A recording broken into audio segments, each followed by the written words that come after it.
Tibalah kita semua pada sesi utama pada webinar hari ini, yaitu penyampaian materi oleh ketiga narasumber. Dan dengan ini, serta kami turut mengundang Bapak Anggananda Berlin STMT, selaku dosen program studi teknik mesin untuk dapat menjadi moderator. Kepada Bapak Anggananda, kami persilahkan memandu berjalannya sesi penyampaian materi. Selamat pagi untuk kita semuanya. Bapak, Ibu, semuanya apa kabar? Baik ya. Senang sekali saya Anggananda yang akan menjadi moderator webinar pada kesempatan pagi ini. Di sesi webinar kali ini dengan judul pemanfaatan teknologi 3D scan dan metal 3D printer untuk proses reverse engineering, Bapak Ibu sekalian. Berbicara soal reverse engineering, tentu setiap manufacturer atau pabrikan atau fabricator ingin meningkatkan kualitasnya melalui barang yang sudah ada dengan membuat ulang model tanpa menggunakan data-data dokumen, desain, atau gambar yang sudah ada. Juga dapat dimanfaatkan untuk mengevaluasi sistematis dari suatu produk dengan tujuan replikasi atau hal-hal lainnya. Dengan adanya perkembangan globalisasi, reverse engineering pada teknologi manufacture dapat menggunakan 3D scanner dan 3D printer untuk mereproduksi. Lalu pertanyaannya adalah, apakah 3D scan dan 3D print dapat menjadi solusi dalam improvement? Dan seberapa efisienkah suatu perusahaan dalam menggunakan teknologi tersebut? Nah, pada kesempatan kali ini, itu semua akan dibahas oleh 3 orang narasumber kita yang sudah hadir pada hari ini. Yang pertama, beliau adalah seorang founder, CEO, dan juga Presiden Institut Otomotif Indonesia, yaitu Bapak Insinyur Imade Dana M. Tangkas, Magister Sains, Insinyur Profesional Utama dari SNN Engineer. Dan yang kedua adalah seorang Vice President dari PT Mega Andalan Kalasan, yaitu Bapak Insinyur Susanto, Master of Science, Doctor of Philosophy. Dan yang terakhir adalah seorang Technical Manager dari PT Smart Mitra Solution, yaitu Bapak Insinyur Nizar Abdul Zabar. Baik Bapak dan Ibu, nanti masing-masing pemateri akan memaparkan materinya kurang lebih 40 menit.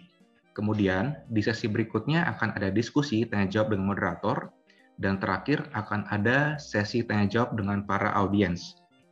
Langsung saja kita sambut dan dipersilakan waktunya untuk narasumber pertama kita, Bapak Insinyur Made Dana M. Tangkas, Magister Sains, Insinyur Profesional Utama. Silakan Bapak Made.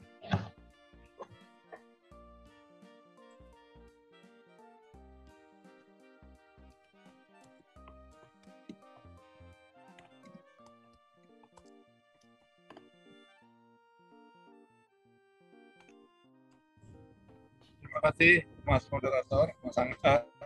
Assalamualaikum warahmatullahi wabarakatuh. Waalaikumsalam warahmatullahi wabarakatuh. Om Swastiastu, Om Namo Buddhaya, Salam Kebajikan.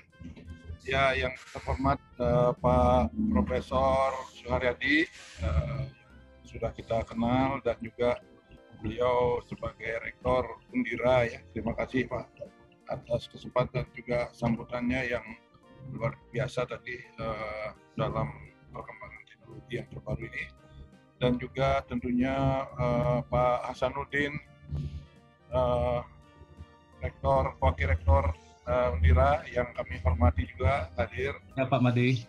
Pak Margono, terima kasih atas kesempatannya, dan juga ada Profesor Ibu Tati Rajab, ya, terima kasih teman, dan juga nanti banyak juga kita bergerak nanti dalam industri alat kesehatan, dan juga para pembicara Pak Susanto, Pak Rijal, ya tadi ya, Mas Rijal, dan juga tentunya para hadirin semua yang kami cintai.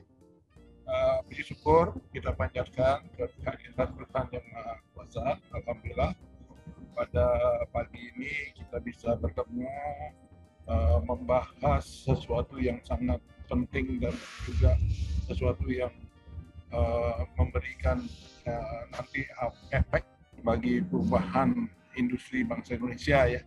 Berbicara mengenai 3D printing teknologi, ya, sehingga dalam kesempatan ini saya akan berbicara bagaimana teknologi tinggi dan baru di era industri 4.0.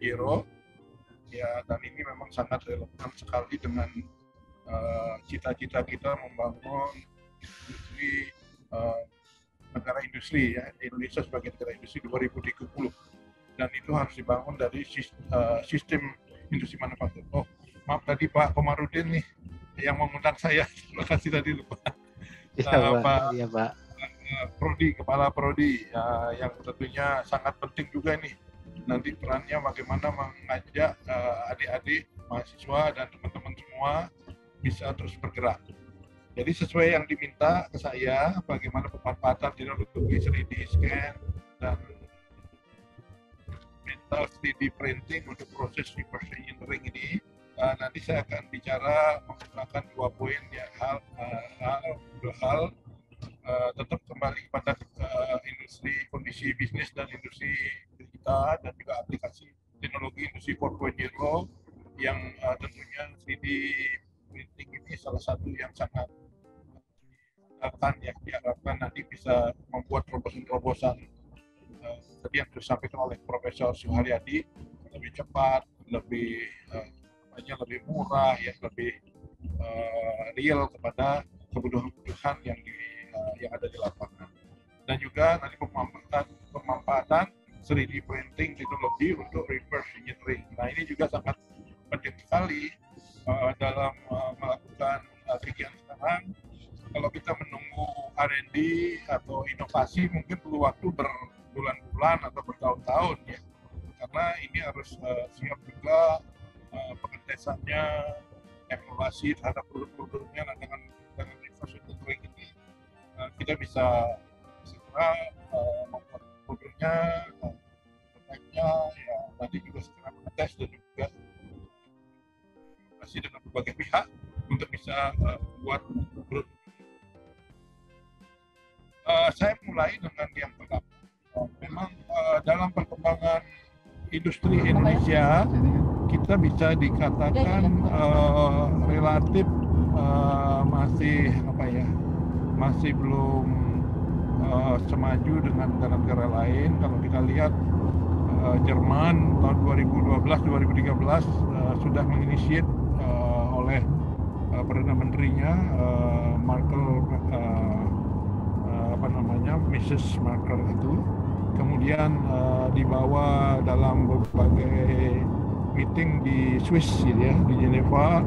Kemudian ini menjadi ketertarikan bagi Indonesia sejak tahun 2017 kita mempelajari, dan 2018 meng-kick off industri 4.0 di Indonesia.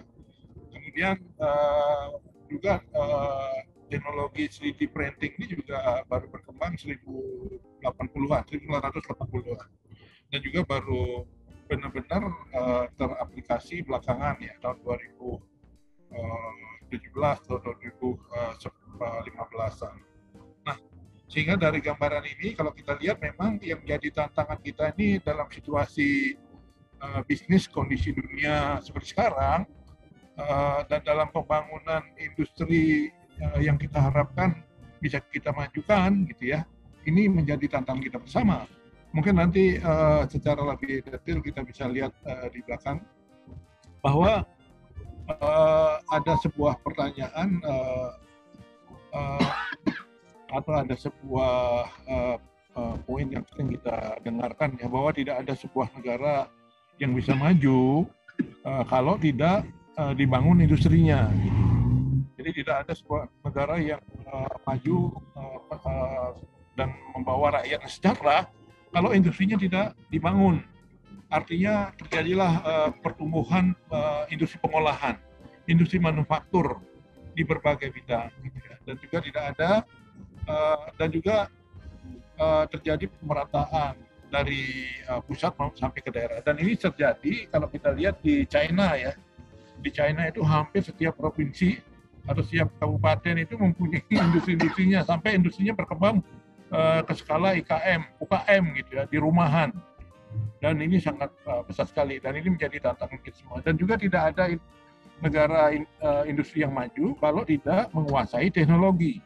apakah itu teknologi tinggi atau juga teknologi semi high tech gitu, atau juga teknologi tepat guna, atau juga teknologi yang lainnya. Nah, ini yang menjadi gambaran kita. Dan tidak ada juga kita menguasai teknologi kalau tidak dikembangkan sumber daya manusianya. Nah, pada hari ini saya sangat appreciate sekali dengan tema atau topik yang diambil oleh Prodi Teknik Mesin Undira ya, dan sangat relevan, dan ini mudah-mudahan bisa menjadi sebuah bagi anak-anak muda, generasi muda kita, terobosan-terobosan sehingga bisa nanti menjadi generasi emas, membawakan Indonesia menjadi negara industri yang besar tahun 2030 dan juga menjadi negara berpendapatan dengan GDP nomor 5 di dunia atau nomor 7 gitu ya tahun 2045.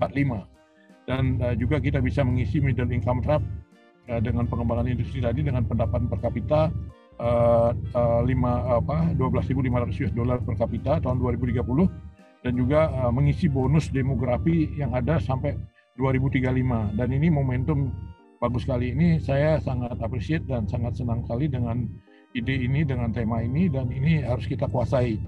Jadi bukan hanya yang kita kuasai nanti membuat produk-produknya, tapi nanti kalau bisa membuat mesinnya, membuat permesinan daripada proses daripada 3D scan ini dan juga 3D printing ini. Ini yang kita harapkan. Dan bagaimana dari Indonesia kita bisa berperan nanti pada akhirnya masuk ke pasar global. Dan bagaimana kita juga dari Indonesia juga kita bisa membuat produk-produk made in Indonesia. Nah, itu yang kita harapkan. Dan memang kita ketahui saat ini kita sedang mengalami krisis ya, berbagai negara di dunia, dan juga dengan wabah pandemi COVID-19 outbreak ini yang kita juga belum tahu kapan selesainya, tapi kita harus menyiapkan diri menuju era new normal ya, kenormalan baru. Nah, oleh karena itu kita ketahui saat ini daya beli masyarakat menurun ya, demand-nya menurun, termasuk supply-nya menurun, dan banyak material yang kita butuhkan juga masih diimpor ya, terutama material yang berbasis industri logam, baja gitu ya, biji-biji besi itu biji baja masih kita impor. Kemudian beberapa industri kimia juga masih kita impor. Nah, itu kita terkendala. Oleh karena itu dengan momentum ini nanti kita tidak hanya sebagai seorang ahli di dalam mengembangkan 3D teknologi ini, nanti kita harapkan juga bagaimana kita bisa jadi pengusahanya gitu ya, menjadi bohirnya atau menjadi bisnismennya ya, business ownernya. Nah, ini kita harapkan apakah itu nanti dalam skala besar, sedang, kecil ya, let's go, let's move gitu ya. Ini saya sangat senang anak-anak muda, mahasiswa, mahasiswi, dan juga bapak ibu teman-teman bisa berkumpul pada pagi ini. Dan harapannya tadi seperti yang saya sampaikan ya, kita harus menjadi industri manufaktur, negara dengan basis industri manufaktur, pengolahan. Saat ini kita kalau lihat dari web-based ekonomi strategi ini, kita masih berada di luaran ya. Kalau kita cemplungkan batu ke kolam, itu masih berada di pinggiran. Kita masih sebagai end user, masih sebagai customer, masih sebagai pemakai, dan juga kita trader atau broker gitu ya. Nah, kalau bisa kita tarik lebih ke dalam lagi sehingga kita bisa menjadi epicentrum daripada kegiatan industri. Jadi membangun industri manufaktur dengan berbasis tadi 3D design engineering gitu ya. 3D design engineering ini sangat penting sekali, dan termasuk juga untuk persiapan proses produksi atau manufakturnya. Dan ini saya kira juga sangat relevan dengan perkembangan yang ada sekarang. Sementara Jepang sudah membangun, atau di berbagai negara membangun dengan kekuatan lean gitu ya, lean industry gitu, atau lean production, atau lean manufacturing, dan lean enterprise. Dan juga di satu sisi Jerman juga mengembangkan dengan industri 4.0 yang berbasis produksi manufaktur. Dan juga sementara kalau kita lihat di Jepang Society 5.0 gitu ya, itu juga dikembangkan belakangan untuk lebih banyak bagaimana mengkaitkan kegiatan industri dengan juga kegiatan sosial, society, masyarakat di Jepang. Dan juga termasuk China juga membuat Made in China 2025. Nah, yang jadi pertanyaan, apakah Indonesia hanya ngikutin itu aja ya, Industri 4.0 atau Made in China 2025, atau juga nanti kita mempunyai terobosan-terobosan sendiri. Jadi oleh karena itu kita melihat dalam perspektif strategi ke depan, inovasi teknologi, ya harus kita kuasai industri manufakturnya sampai tingkat industri 4.0 dengan lean enterprise. Kemudian juga bagaimana kita juga bisa berperan melihat product life cycle gitu ya, produk yang dibutuhkan oleh customer. Dan juga termasuk bagaimana kita nanti mengembangkan juga supply chain management. Jadi ada rantai pasok dari hulu ke hilir. Dan juga termasuk bagaimana kita memanage sistem manufaktur, produksi, dan juga berbagai kegiatan digital system yang terintegrasi gitu ya dengan era yang ada sekarang ini.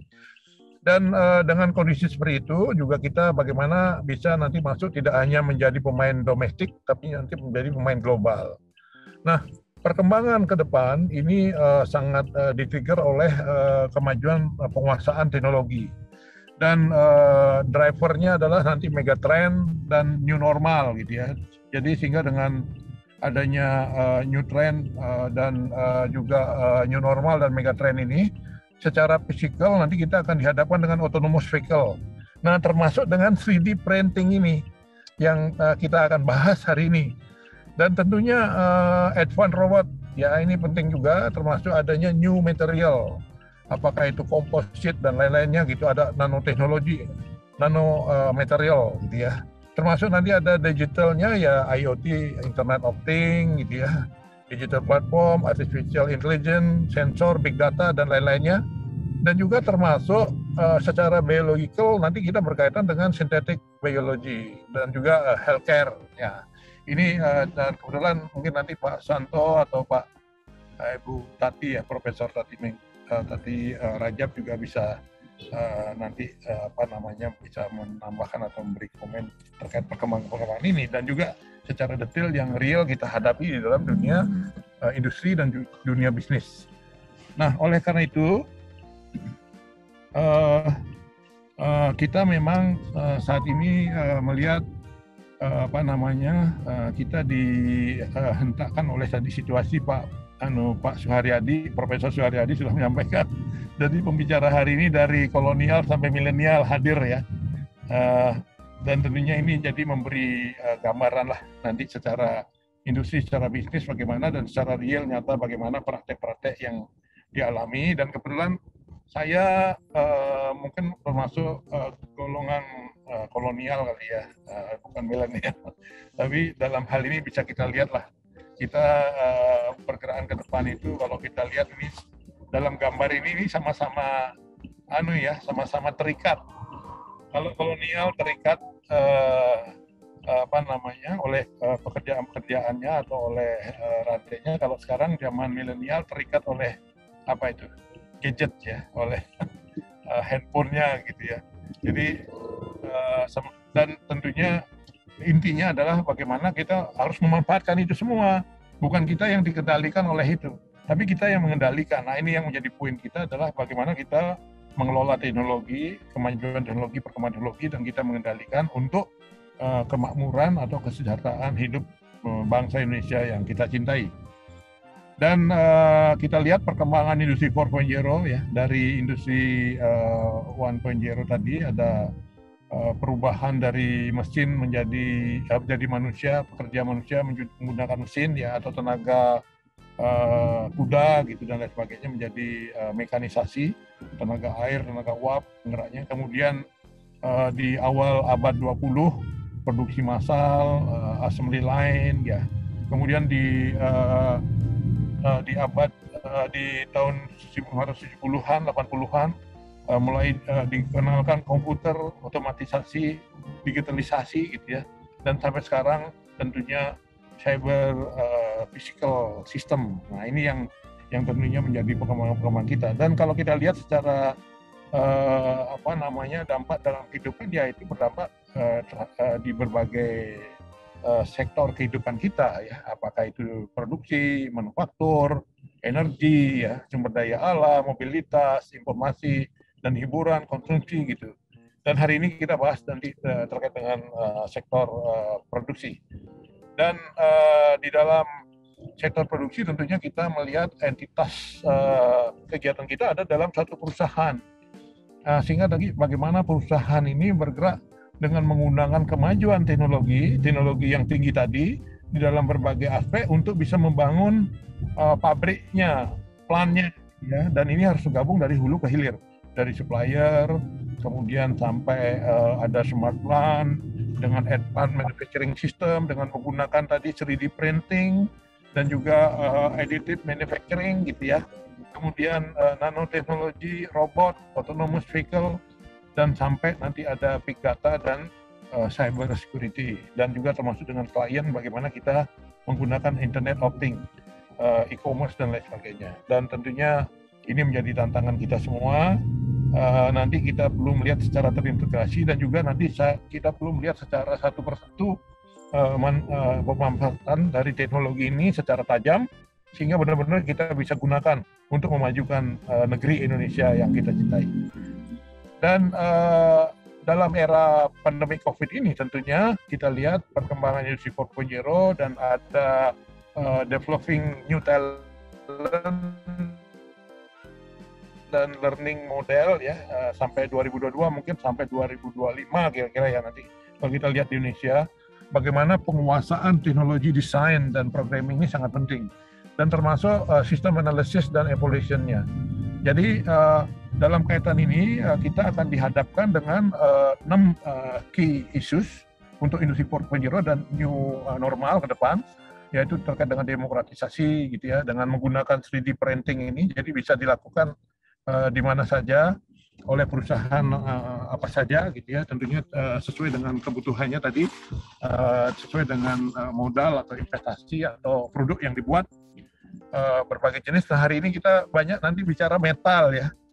Sebenarnya 3D printing juga bisa untuk materi-materi yang lain dan juga tentunya karena teknik mesin berbasis metal dan kebetulan saya juga di Kadin ini menjadi ketua kompartemen industri logam dan mineral lainnya dan permesinan dan alat termasuk alsintan dan juga alat transportasi darat, laut, udara ya. Dan juga termasuk alat pertahanan dan industri elektronika dan telematika. Jadi kita bisa mengintegrasikan ini nanti untuk kepentingan bisnis. Bagaimana secara teknologi 3D printing, drone, dan lain-lainnya bisa kita kembangkan. Dan tentunya terkait yang lain juga digitalization itu ada augmented reality, ada juga virtual reality, ya, termasuk IoT, dan juga disintermediation juga ada advanced robot dan lain-lainnya gitu. Saya nggak bahas detail. Kemudian ya memang kalau kita lihat teknologi yang ada di belakang industri 4.0 ini ada computing power, kemudian ada kecepatan komunikasi. Apakah sekarang kita sudah masuk pada 5G belum gitu ya? Kan ada 2G, 3G, 4G. Mungkin kita masih baru 4G ya. Tapi sementara negara-negara lain itu sudah masuk pada 5G maupun 6G. Jadi kecepatan dalam menginformasikan data dan juga ini cepat. Dan termasuk juga printer 3D, kecerdasan buatan, artificial intelligence, neuro, bioteknologi, nanoteknologi dan lain-lainnya. Dan inilah 3D printing ini juga sangat membawa dominasi juga dalam pengembangan teknologi dan juga pengembangan produk-produk dan industri ke depan. Dan memang kita dalam berbicara tadi reverse engineering juga perlu kesiapan teknologi dalam mendukung kebijakan hilirisasi industri di Indonesia. Dan kebetulan saya mengadakan FGD series bagaimana kedaulatan teknologi Indonesia itu harus dibangun dengan Profesor Nijam, Dirjen Dikti Ristek, dan juga dengan Pak Mas Menteri ya kemarin, termasuk juga dengan beberapa kementerian dan dengan BRIN ya kemarin ya. Kita harapkan ke depan transfer teknologi, ada amati, tiru, modifikasi, imitasi ini sudah dijalankan oleh China kan, sehingga ada berbagai jenis produk, kemudian menguasai teknologi R&D, teknologi center, mengembangkan teknologi produk dan proses dengan reverse engineering, value analysis, value engineering, dan mengembangkan industri manufaktur dengan produk, teknologi dan spek dan lain-lain. Dan di industri 4.0 ya salah satu kuncinya adalah 3D printing ini. Jadi selain ada IoT, big data, robotik, dan artificial intelligence. Dan tentunya ke depan adalah pilihan kita apakah menggunakan 3D printing ini secepatnya atau ada pertimbangan-pertimbangan secara ekonomi maupun juga secara sosial. Di Indonesia masih kita memang harus balance ya, step by step antara tenaga kerja yang dibutuhkan, kesempatan bekerja dengan juga penggunaan mesin-mesin maupun robot. Nah, sehingga nanti kita perlu lihat nanti ada namanya BCA, Benefit and Cost Analysis di dalam industri kita, di dalam manufaktur kita. Bagaimana pemanfaatan robot atau pemanfaatan sensor, pemanfaatan yang lain gitu ya bisa kita gunakan, dan juga nanti tentunya dengan lebih efisien, efektif, lebih murah cost-nya, sehingga kita mendapatkan benefit yang terbesar sebesar-besarnya. Dan juga perlu juga kita nanti lihat persiapan SDM-nya, bagaimana SDM dikembangkan secara lebih maju, bisa di ini. Nah, untuk itu saya secara singkat nanti masuk kepada 3D printing, mungkin nanti akan diceritakan lebih detail nanti oleh Pak Santo maupun juga nanti Mas Rijal ya. Intinya manfaat 3D printing dia memproduksi lebih cepat, mudah diakses, termasuk efektif biaya, dan desain lebih kreatif, dan juga dapat customize dalam bentuk dan menguasai produksi limbah dan lain-lainnya. Dan juga jadi kalau kita lihat secara pemanfaatan 3D printing ini ya bisa tadi di dunia konstruksi, kemudian manufaktur, kesehatan, termasuk juga seni gitu ya. Untuk membuat produk-produk seni juga bisa, dan tentunya ini menjadi sebuah kecepatan dan juga tadi manfaatnya sangat banyak. Dan di slide ini juga dalam dunia pendidikan gitu ya bisa digunakan bagaimana memproduksi mesin peraga, pembelajaran, misalnya desain molekul ataupun juga senyawa kimia, sehingga siswa bisa merabanya secara langsung. Dan tentunya dunia otomotif yang saya geluti selama 32 tahun ini juga sangat banyak juga digunakan 3D printing ya, spare part, alat transportasi, prototype, termasuk juga membuat beberapa produk ya, cylinder head, ada rem, brake system, brake-nya, ventilator dan lain-lainnya. Dan ini juga diterapkan di dalam kegiatan kita dengan para supplier vendor. Dan juga dalam peralatan astronot juga ya. Dan ya tentunya memproduksi injektor, alat roketnya, dan lain-lainnya. Nah, yang menjadi poin berikutnya adalah bagaimana mekanisme dalam pemanfaatan 3D scan maupun juga 3D printing ini ya, teknologinya ya. Kalau kita lihat beberapa jenis 3D printing dan teknologinya terkait dengan pembentukan material ya yang digunakan. Kita lihat tadi yang hari ini tentunya kita akan membahas lebih banyak metal ya, dengan metal perkembangan termasuk ada di MLS, SLM, dan IBM, dan tentunya nanti secara detail bisa kita bahas ya. Namun demikian pembentukan produk-produk ini dan juga sebenarnya produk-produknya sudah banyak dibuat dan juga dipasarkan ya. Apakah seperti yang ada di Alibaba, ini sudah ada produk-produk dan dengan harganya ya, dan juga termasuk produk-produk yang di sebelah kiri ini, dan termasuk membuat tadi ada cylinder head atau piston dan lain sebagainya di dalam penggerak engine ya, kendaraan bermotor berbasis mesin ini. Dan juga tentunya di sini juga ada terkait dengan material extrusionnya, dan juga ada polymerization-nya, ya ada powder bed fusion terkait dengan polimer, material jettingnya, dan juga tentunya yang kita akan bahas sekarang.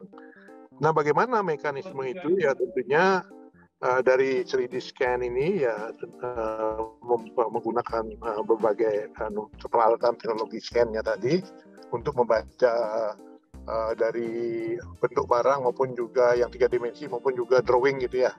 Yang ini yang tentunya menjadi alat yang nanti mentransformasikan menjadi perintah untuk pembentukan kepada bentuk-bentuk atau produk tertentu yang harus dihasilkan di dalam mekanisme 3D printing, permesinan 3D printing tadi. Dan ini tentunya menjadi gambaran kita dalam berbagai bentuk ya, apakah termasuk dengan kipas dengan 8 juga bisa dibentuk gitu kan ya, blade ini ya, sehingga nanti dari produk-produk ini bisa dilihat secara permukaannya, objeknya dengan kamera ya, kemudian dengan teknologi laser ini juga bisa nanti menerjemahkan ke dalam kegiatan mesin 3D printing. Lanjut Pak, saya langsung aja poinnya. Nah, ini berbagai jenis proses ya. Ini ada di kebetulan saya belum bisa mengambil yang dari Toyota ya contohnya. Tapi ini anyway kira-kira gambaran atau mekanismenya beginilah ya. Nanti ada objeknya, kemudian bagaimana dengan tadi lensa ya yang nanti men-scan, kemudian menerjemahkan kepada prosesnya di dalam 3D printing, sehingga gerakan mesin dengan tadi material tadi berbasis metal powder, kemudian ada powder dispenser platform itu ya bisa dijalankan, bisa dipakai. Nah ini mekanismenya beberapa contoh bisa kita lihat nanti. Intinya adalah bagaimana menggunakan teknologi ini, dan saya berharap melalui momentum ini nanti ke depan dengan generasi muda kita bisa pelajari ya. Dan saya sangat kemarin dengan 3D 3D design engineering yang dikembangkan oleh DTEK yang ada di Salatiga, yang anak lulusan SMK ya, ada 2 orang, Arif dan siapa namanya itu, mampu membuat produk untuk gantungan mesin pesawat terbang Boeing di Amerika. Dan saya kebetulan nanti juga akan mengunjungi tanggal 1 Oktober, tanggal 2 Oktober akan berkunjung pagi-pagi, akan berkunjung ke sana melihat bagaimana yang dilakukan oleh Indonesia secara real. Dan itu suatu hal yang sangat luar biasa ya. Di Indonesia, di Salatiga sudah bisa mengakses ke Boeing dan juga menyiapkan dengan perkembangan 3D design engineering ini. Oke, lanjut. Kalau ini lebih detail lagi Pak, tadi yang saya jelaskan bagaimana ini juga sudah ada di sciencedirect.com ya, dengan model bed fusion ini untuk metal. Lanjut. Ini juga sama. Baik, itulah yang kita perlu pelajari dan perlu kita kembangkan ke depan dalam membuat produk-produk yang nyata, dan teknologi 3D printing ini. Dan seperti yang saya sampaikan, kita harapkan 5 tahun lagi atau mungkin 2-3 tahun lagi ada dari Undira bisa mempunyai ide-ide brilian ini, bisa membuat ya, dan juga membuat produknya dengan juga kalau bisa membuat, karena kebutuhan kita kalau mau meningkatkan GDP itu kontribusi industri manufaktur lebih besar dari 30% ya, lebih besar kepada GDP nasional. Sementara ini kita masih 19%. Tapi kalau kita mau memperbanyak industri manufaktur dan mempercepat di dalam tahun 2025 maupun 2030 ya, kalau Jepang mungkin kemajuan teknologinya dia bisa capai dalam waktu 20-30 tahun gitu ya, sejak Perang Dunia Kedua. Kalau China mungkin bisa 20 tahun. Nah, kalau bisa Indonesia bisa nggak 5-10 tahun kita terapkan teknologi ini untuk mempercepat kontribusi industri manufaktur terhadap demikian paparan, dan semoga nanti juga lebih detail bisa kita bahas berikutnya. Terima kasih. Wabillahi taufiq wal hidayah. Wassalamualaikum warahmatullahi wabarakatuh.